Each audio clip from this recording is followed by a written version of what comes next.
আসসালামু আলাইকুম। চতুর্থ শ্রেণী দশমিক ভগ্নাংশ অনুশীলনী বা অধ্যায় ৮। আমরা মূল অঙ্কগুলো করার আগে বইয়ের ভিতরে বিস্তারিত আলোচনা আগে করব। আমাদের টপিকস হচ্ছে দশমিক ভগ্নাংশ। ভগ্নাংশে আমরা জানি কি দুটি অংশ আছে, একটা হচ্ছে লব আর একটা হচ্ছে হর। দশমিক ভগ্নাংশ একই কাজই আমরা করব, তবে ভিতরে আরো কিছু ব্যাপার-স্যাপার আছে। আমরা একটু শুরু থেকে পড়ার চেষ্টা করি। একটি জগে কিছু পানি রয়েছে। ১ লিটার ধারণ ক্ষমতা বিশিষ্ট ৩টি মগের প্রতিটিতে পানি ঢালা হলো। ৩টা মগ আছে এবং ৩টাতে আমরা পানি ঢাললাম। ছবি অনুযায়ী তৃতীয় মগটি পানিপূর্ণ হয় নাই। আমরা দেখো এটা খালি আছে। তৃতীয় মগটিতে পানির পরিমাণ কত?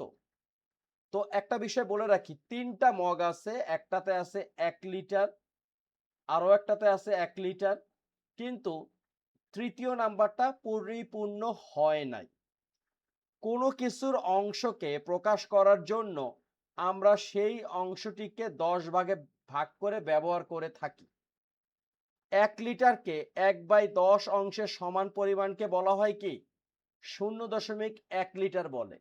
এক কথায় ০.১ লিটার পড়া এবং লেখা হয়। কথাটা কি? একটু বিস্তারিত আলোচনা করার চেষ্টা করি। আমাদের ৩ নাম্বার যে মগটা আছে, সেই মগটাকে কি করছে? মগটাতে আছে ১ লিটার করে। আমরা সেখানে প্রতিটাকে ভাগ করছি। ১ ভাগ, ২ ভাগ, ৩ ভাগ। ৪, ৫, ৬, ৭, ৮, ৯, ১০। ১০ ভাগ করছি। তার মানে একটা অংশ কি? একটা অংশ হচ্ছে গিয়ে ১/১০। অর্থাৎ এই ১ কে যদি আমরা ১০ দ্বারা ভাগ করি, লক্ষ্য করো। ১ কে তো আমরা ১০ দ্বারা ভাগ করতে পারবো না। দশমিকের ভাগ কিভাবে করে? একটা দশমিক নিলাম, শূন্য নিলাম। এখন ১০ এক্কে ১০। এই যে আমাদের ০.১ হলো। তার মানে প্রতিটা হচ্ছে ০.১। এইটা ০.১, এইটা ০.১, ০.১। এরকম করে আমরা যদি ১০ টা ০.১ যোগ করি, ১০ টা যদি ০.১ যোগ করি, তাহলে কিন্তু আমরা কত পাবো? ১ পাবো। কারণ কি? ১/১০ মানেই তো ০.১। তো এরকম যদি আমরা ১/১০ ১০ টা যোগ করি, ১/১০ যদি ১০ টা যোগ করি, তাহলে আমাদের হর তো একই থাকতেছে ১০। আর উপরের গুলো সবগুলো যদি আমরা যোগ করি, ১ যোগ ১ যোগ এরকম করে, করে কত হবে? ১০/১০। তার মানে ১০ আর ১০ কাটাকাটি করলে কত পাবো? ১ পাবো। আচ্ছা, তৃতীয় মগটিতে পানির পরিমাণ হচ্ছে ৩/১০। কারণ দেখো ১, ২, ৩ ভাগ আছে। প্রতিটা ভাগ যদি ১ ভাগ করে হয়, তাহলে হইল কত? ৩/১০, তাই না? ৩/১০ লিটার হইছে। এই ৩/১০ কে আমরা কিন্তু লিখতে পারি ০.৩। কারণ কি? প্রতিটা ভাগ মানে হচ্ছে ০.১। ৩ ভাগ মানে কি? ০.১ যোগ ০.১ যোগ ০.১ সমান হচ্ছে ০.৩। শুরুতে অঙ্কগুলো একটু বা কথাগুলো একটু বোরিং মনে হইতে পারে, বাট আস্তে আস্তে আমরা যখন গভীরে যাব, তখন আমরা এই বিষয়টা আরো ভালো বুঝতে পারবো। আচ্ছা, এখন মগে ২ লিটার এবং ০.৩ লিটার পানি আছে। যদি ২ লিটার থাকে একটা মগে, আর একটাতে হচ্ছে ০.৩, কিভাবে সেটা লক্ষ্য করো। এখানে আছে ৩টা মগ। এই একটা মগ এবং এই একটা মগ দুইটা মিলে হইতেছে গিয়ে ২ লিটার। আর এইটাতে আছে ০.৩ লিটার। এই দুটাকে যোগ করলে আমরা পাচ্ছি ২.৩ লিটার। ওকে? তো এইটাকে আমরা কিভাবে পড়তে পারি? দেখো, কোথাও যদি এইরকম ভাবে লেখা থাকে যে ৩ পয়েন্ট বা বিন্দু ২, এটাকে আমরা পড়বো কিভাবে? ৩.২। এই যে ৩.২, এভাবে আমাদের পড়তে হবে। ভগ্নাংশ ছাড়া ০, ১, ২ ইত্যাদি আমরা যা আগে পড়েছি সেগুলো পূর্ণ সংখ্যা বলে। যেমন ধরো এখানে ৫.২ আছে। এই ০.২ হলো ভগ্নাংশের অংশ। আর এই ৫ হচ্ছে পূর্ণ সংখ্যা। ওকে? এখন আমরা যে কাজটা করব, চিত্রে উল্লেখিত আয়তনগুলোর দশমিক ভগ্নাংশ প্রকাশ করে কথায় লেখি। শুরুতে দেখো লেখা আছে কি? এটা হচ্ছে ১ লিটার পরিপূর্ণ আছে নাকি? নাই। ১, ২, ৩, ৪, ৫, ৬, ৭, ৮, ৯। অর্থাৎ এখানে আছে ০.৯। এই যে দেখো ১ নাম্বার লেখছে ০.৯ লিটার। কথায় আমরা কিভাবে পড়ব 0.9 লিটার। তাহলে 2 নম্বরে কত আছে আমরা যদি দেখি 1 2 3 4, তার মানে এটা হবে 0.4। আমরা পড়ব কিভাবে 0.4, রাইট। এরপরে 3 নাম্বারটা 1 লিটার আছে আর এখানে আছে 1 2 3 4, তার মানে 1.4। আমরা পড়ব কি 1.4। এরপরে 4 নাম্বারটা এটা হলো 0.4 আর দুইটা মিলে হয়েছে কত 1.4। এরপরে আছে 1 লিটার 1 লিটার 1 লিটার মানে 3 লিটার হইল। এরপরে 1 2 3 4 5 6 7 অর্থাৎ 0.7, কারণ প্রতিটা হচ্ছে 0.1 করে, তার মানে 7টা আছে 0.7 হয়েছে। তাহলে এটাকে 1 2 3, তার মানে আমরা লিখব 3.7। কিভাবে পড়ব এখানে লিটার লিখতে হবে, লিটার লিটার লিটার। তাহলে এটাকে পড়ব আমরা 3.7 লিটার। ওকে, ভেরি সিম্পল। এরপরে বলছি কি আমাদের নিচের সংখ্যাগুলোকে দশমিক এবং পূর্ণ সংখ্যা ভেদে শ্রেণীবিন্যাস করো। দেখো 0.6 আছে, এটা হলো দশমিক সংখ্যা। তারপর 61.7 আছে, এটা কি দশমিক সংখ্যা 61.7। এরপর শুধু 2, তারপরে শুধু 4, এগুলো পূর্ণ সংখ্যা। 11.3 11.3 এটা কি দশমিক ভগ্নাংশ। এরপর 36.8 36.8 এটা হলো দশমিক সংখ্যা। 112 নম্বর পৃষ্ঠা আমাদের শেষ। 113 নম্বর পৃষ্ঠাতে আমাদের লেখা আছে এখানে লাল ফিতার দৈর্ঘ্য কত সেন্টিমিটার। এখন খেয়াল করো সেন্টিমিটারটা আবার কি। এই যে দেখো এই যে একটা স্কেল দেওয়া আছে যেখানে এই যে সেন্টিমিটার উল্লেখ করা আছে, অর্থাৎ 0 থেকে 1 এটা হলো 1 সেন্টিমিটার, তারপর 2 3 4 5 6 7, তার মানে 7 সেন্টিমিটার আছে, কিন্তু আরো দেখো আগানো আছে। প্রতিটা হচ্ছে আবার 0.1, তার মানে 1 2 3 অর্থাৎ 7.3 সেন্টিমিটার। ওকে, মনে রাখি সেমি হলো সেন্টিমিটার, মিমি হলো মিলিমিটারের সংক্ষিপ্ত রূপ। যেমন আমরা কেজি লিখি, কেজি কেজি মানে কি কিলোগ্রাম বা এই যে কেজি। এখন ফিতাটির দৈর্ঘ্য কত, আমরা দেখো মিলিমিটারটা কি সংক্ষিপ্ত রূপ, অর্থাৎ ওই যে দশমিকের পরে যেটা আসছে সেটা হচ্ছে মিলিমিটার। তাহলে আমরা লিখতে পারি 7 সেন্টিমিটার। আর এখানে কয়টুক আছে 1 2 3 অর্থাৎ 3 মিলিমিটার। 1 মিলিমিটার সমান কত সেন্টিমিটার, দেখো এই 0 থেকে 1 পর্যন্ত হচ্ছে 1 সেন্টিমিটার, তার ভিতরে 1 2 3 4 5 6 7 8 9 10 অর্থাৎ 1 মিলিমিটার সমান হচ্ছে কত সেন্টিমিটার। আমাদের 1 মিলিমিটার এখানে হিসাব করতে হবে, এটা হবে 0.1 সেন্টিমিটার 1 মিলিমিটারে। অর্থাৎ আমরা জানি যে 1 সেন্টিমিটার সমান হচ্ছে 10 মিলিমিটার। অর্থাৎ একটা সেন্টিমিটারকে 10টা ভাগ করলে এক একটা ভাগ হচ্ছে 1 মিলিমিটার, তার মানে 0.1 সেন্টিমিটার। 4 মিলিমিটারকে সেন্টিমিটারে কিভাবে লেখা যায়, 4 মিলিমিটার মানে কি 10 ভাগের 4 ভাগ, অর্থাৎ 4কে যদি 10 দ্বারা ভাগ করি তাহলে পাবো 0.4 সেন্টিমিটার। 7 সেন্টিমিটার 4 মিলিমিটারকে সেন্টিমিটারে কিভাবে লেখা যায়, এই হলো আমাদের 7 সেন্টিমিটার, যেটা হলো পূর্ণ সংখ্যা। 4 মিলিমিটার মানে কি 4/10। এখন 7 তো আছেই পূর্ণ সংখ্যা, 4কে 10 দ্বারা ভাগ করলে 0.4। এখন দেখো যদি যোগ করি এই হলো 4 আর এদিকে আমাদের 0.4, আমরা সুবিধার জন্য 7-এর পরে একটা দশমিক দিয়ে 0 নিলাম, কথা একই। 0 আর 4 যোগ করলে 4, দশমিকের জায়গায় দশমিক, 7 আর 0 যোগ করলে 7, অর্থাৎ 7.4 সেন্টিমিটার, রাইট। এখন আমরা কিছু কাজ করি। ধরলাম একটা পেন্সিল হচ্ছে 6 সেন্টিমিটার 5 মিলিমিটার। কিভাবে লিখতে পারি? 6 তো আছেই, আর 5 মিলিমিটার মানে কি? 10 ভাগের 5 ভাগ। এই 5 কে 10 দ্বারা ভাগ করলে কত হবে? এই 5 আর আছে 10, নিলাম দশমিক, হইল একটা শূন্য, 5 10 50, তার মানে দশমিক এখানে আসবে 0.5। একটা কলম ধরলাম হলো 7 সেন্টিমিটার 2 মিলিমিটার, তার মানে 7.2। বইয়ের দৈর্ঘ্য ধরলাম হচ্ছে 8 সেন্টিমিটার 9 মিলিমিটার, তার মানে 8.9। পানির বোতল ধরলাম হচ্ছে 10 সেন্টিমিটার 5 মিলিমিটার, অর্থাৎ 10.5 সেন্টিমিটার। ওকে, ভেরি সিম্পল। আচ্ছা, ছবিতে দেওয়া কমলাগুলোর ওজন 1 কেজি 500 গ্রাম। কমলাগুলোর ওজন কেজিতে প্রকাশ করি। আচ্ছা, এই যে 1 কেজি, আমরা জানি যে 1000 গ্রাম সমান হচ্ছে 1 কেজি, অর্থাৎ 1 কেজিকে যদি আমরা 1000 ভাগ করি তাহলে এক একটা ভাগ হবে হচ্ছে 1 গ্রাম। তার মানে কি 1 গ্রাম সমান হচ্ছে 1/1000 কেজি, রাইট?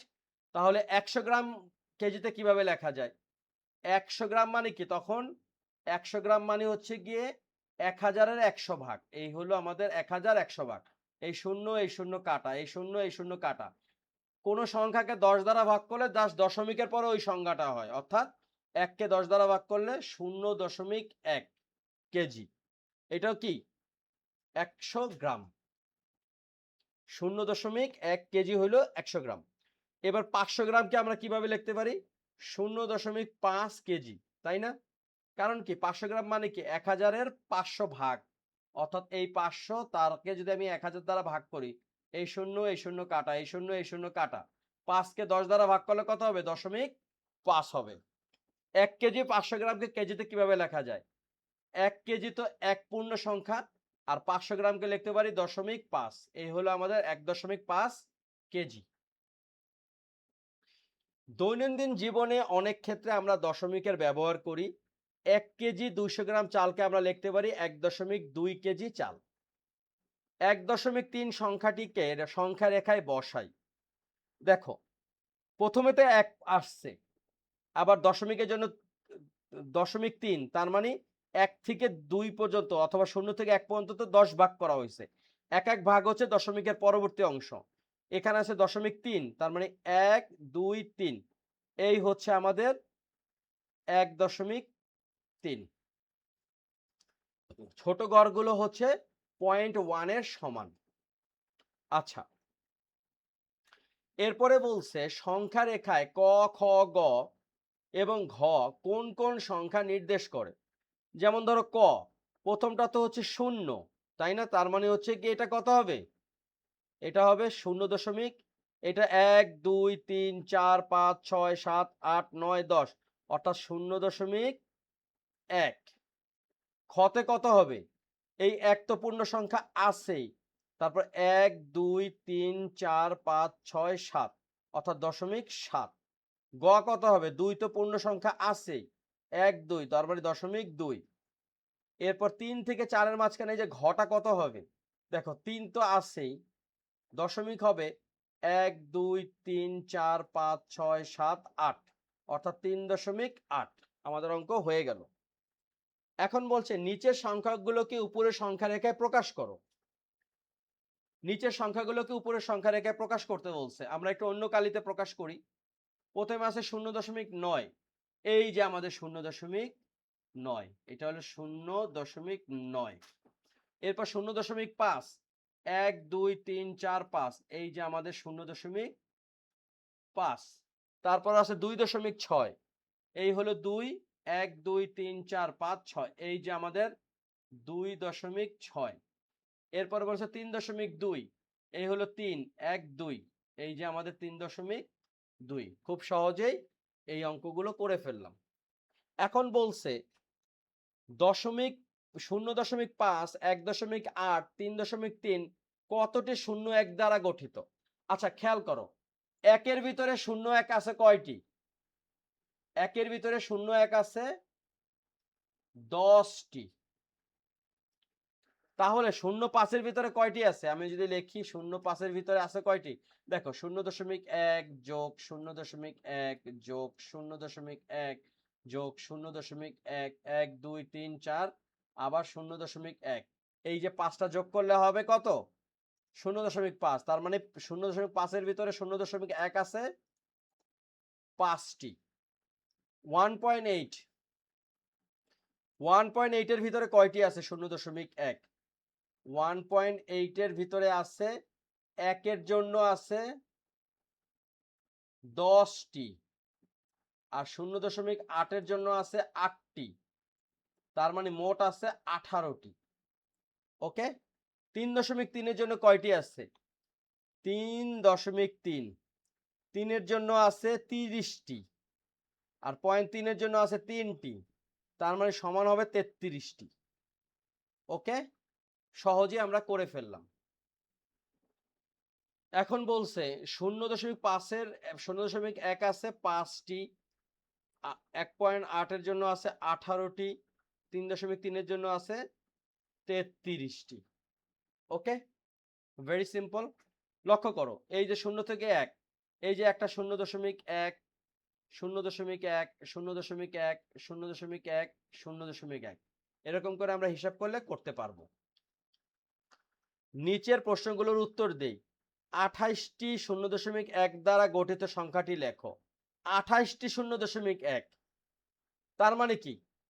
এটা হবে 2.8, তাই না? 30টি হচ্ছে গিয়ে 3.0। কতটি 0.1 মিলে 4.7 হবে? 47টি। কতটি 1 এবং 0.1 মিলে 5.3 হবে? 5টি 1 এবং 3টি 0.3, তাই না? হয়ে গেল। এরপর হচ্ছে আমরা তুলনা করব 2.1 এবং 1.3-এর মধ্যে কোনটি বড়। আচ্ছা, আমরা যদি একটা তুলনা করি এরকম যে সাপোজ 51 এবং 61 কোনটা বড়? আমরা প্রথমে কি করি? আমরা জানি প্রথম সংখ্যাটা হচ্ছে একক, তারপরেটা হচ্ছে দশক। তো এখানে দশকই শেষ, তার মানে দুই জায়গাতে আমরা দশককে কম্পেয়ার করব, একককে না। দশককে কম্পেয়ার করে দেখতেছি এখানে 5-এর থেকে 6 বড়, তার মানে মূল সংখ্যাটা 6 বড়।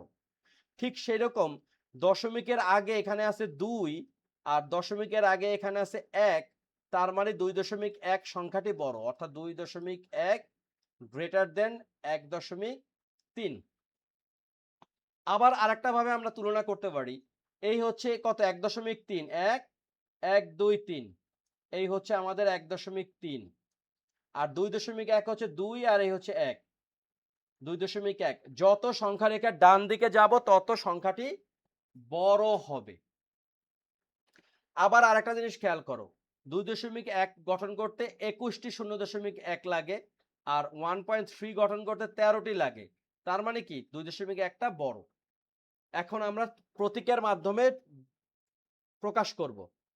2.4 1.8, দেখো দশমিকের আগে এই যে 2 বড়, এখানে 1 ছোট, তার মানে 2.4 বড়। 3 আর 4.8, 4.8 বড়। 2.1 6.8, দেখো 2 এবং 6-এর ভিতরে 6 বড়, তার মানে এই যে 6.8 বড়। 0 বড় নাকি 2.1? 0.1 বড়? অবশ্যই 0.1 বড়। 3/10 ও 0.4-এর মধ্যে কোনটি বড়? দেখো 3/10 অর্থাৎ 3কে যদি আমি 10 দ্বারা ভাগ করি, তাহলে এই যে আমি একটা দশমিক নিলাম 0, 3 × 10 = 30, অর্থাৎ 3/10 সমান হচ্ছে 0.3 আর এখানে আছে 0.4, তার মানে 0.4 হচ্ছে বড়, তাই তো? এই যে এখানে সেই কাজটাই করছে। আচ্ছা দেখো, আমরা 0.1 কে লিখতে পারি 1/10, 0.2 কে লিখতে পারি 2/10, 0.3 কে লিখতে পারি 3/10। এরকম করে কিন্তু আমরা করতে পারি, অর্থাৎ আমরা যে কোনো একটা সংখ্যাকে যদি 10 দ্বারা ভাগ করি তাহলে দশমিকের পরে ওই সংখ্যাটা হয়ে যাচ্ছে, তাই না? আচ্ছা, এবার খালি ঘর পূরণ করি। খালি ঘরে কি লেখা আছে? সম্পর্কটি 7/10, 7/10 মানে কি 0.7 আর এখানে আছে 0.9, তার মানে 0.9 বড়। আবার 0.5 আর এখানে 5/10, 5/10 মানে কি 0.5, অর্থাৎ এটা হলো সমান 0.2 আর 6/10, 6/10 মানে কি 0.6, অর্থাৎ এটা বড়। 10/10 মানে হচ্ছে 1 আর 0.8 অর্থাৎ 1 বড়। আমরা খুব সহজেই করে ফেললাম। আজকের ভিডিওটা আমরা এই পর্যন্তই রাখবো, 116 পৃষ্ঠা পর্যন্ত, যেখানে আমরা দশমিক নিয়ে আলোচনা করার চেষ্টা করছি, প্রতীক নিয়ে আলোচনা করার চেষ্টা করছি এবং খালি ঘর ফিল আপ করারও চেষ্টা করছি। আগামী পর্বে আমরা শুরু করব দশমিক ভগ্নাংশের যোগ ও বিয়োগ দ্বারা। আগামী পর্বের আমন্ত্রণ জানিয়ে বিদায় নিচ্ছি। তোমরা সবাই ভালো থাকো, সুস্থ থাকো। আল্লাহ হাফেজ।